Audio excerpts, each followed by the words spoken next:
In this video, I'm going rogue, like a true Wild West American cowboy chef, and breaking all of the traditional risotto rules. Please don't tell Gordon Ramsay.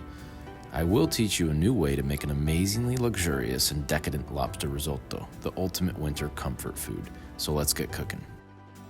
This recipe starts with 2 onions, 3 cloves of garlic, a half cup of dry white wine, 1 lemon, some Parmigiano Reggiano, 2 cups of arborio rice, 4 cups of stock, 2 pounds of butter poached lobster, and some green onions for garnish. I always try to use minimally processed fresh ingredients, so I never buy processed garlic. The best way to get the skins off the cloves is to smash the garlic with the backside of your knife. Slow foods are always better than fast foods. After you mince the garlic, the next stage of prep is to dice our 2 onions. I've always loved making risotto when it gets cold because of its versatility, creaminess, and the comfort it provides. But the traditional technique can be a bit labor-intensive and temperamental. Unlike the lasagna bolognese or the Italian Sunday gravy recipes, I'm going to buck tradition here with this risotto technique. After you've diced your onions, roll out and juice 1 lemon, saving it for the end.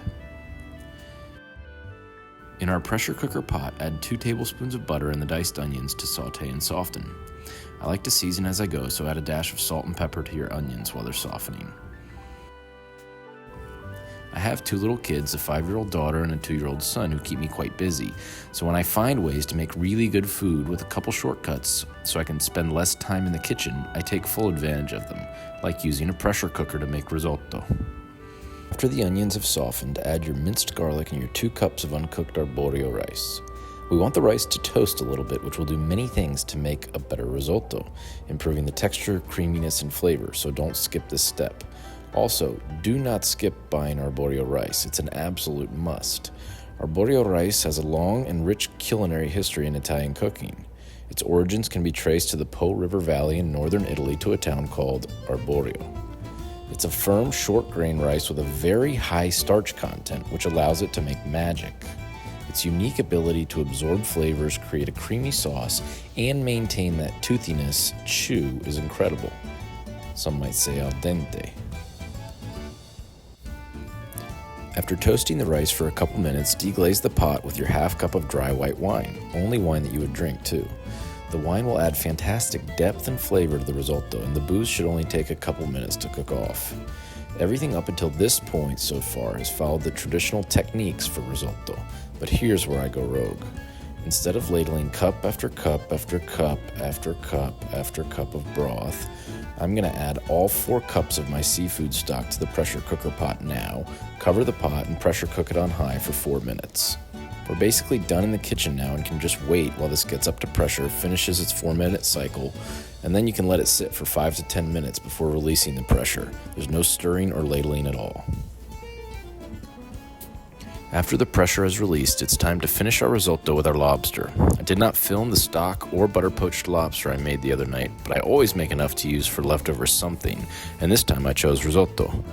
This lobster butter mixture is already fully cooked, but the flavors and richness this will add to the perfectly cooked risotto are incredible.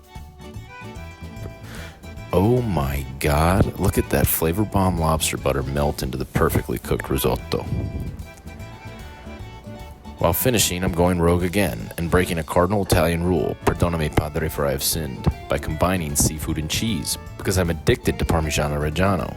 I'm not sure where the rule came from, and it's not only Italians who firmly believe you should never combine cheese and seafood. Many top chefs will echo this notion as well. But whoever came up with this culinary rule definitely never had a lox and cream cheese bagel from Katz's Deli, or oysters Rockefeller from pretty much anywhere in New Orleans, or the goat seafood cheese combo, a white clam pizza from Frank Pepe's, in the sneaky, possibly pizza capital of the world, New Haven, Connecticut. I've also added some lemon juice and green onion for some freshness and brightness to contrast the very rich and indulgent lobster butter.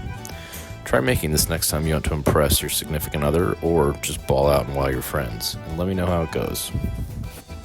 No matter where you are on your home chef journey, always remember to embrace slow foods and discover new flavors so you can cook with love.